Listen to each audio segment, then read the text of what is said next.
Hi friends, இதான் உங்கள் man encyclopedia அடிச்சிடும். நான் தான் உங்கள் மேன். நம்ம இன்னைக்கு பார்க்க போகிறது இஎன்எம் சர்வீஸ் எப்போ கோட் பண்ணக்கூடாதுன்ற ஒரு சினாரியோ பற்றி தான் நம்ம பார்க்க போகிறோம்.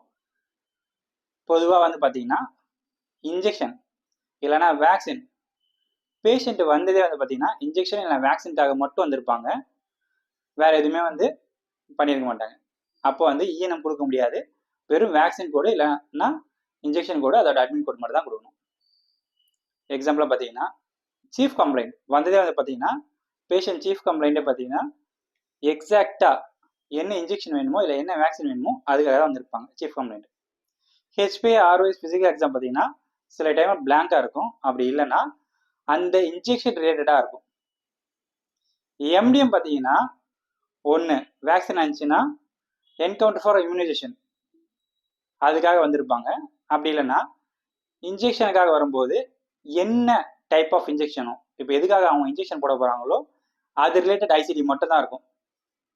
மீதி எந்த விதமான ஐசிடி எக்ஸ்ட்ரா ஐசிடிஸும் எதுவுமே இருக்காது.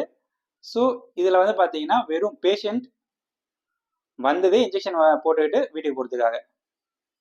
ஸோ இதில் எவல்யூஷன் அண்ட் மேனேஜ்மெண்ட்ன்றது நடந்தே இருக்காது. இது மாதிரி சினாரியோவில் நாம் இஎன்எம் சர்வீஸை கோட் பண்ணவே கூடாது. இன்ஜெக்ஷன் கோடும் அதோட அட்மின் கோடும் மட்டும் கோட் பண்ணால் போதும்.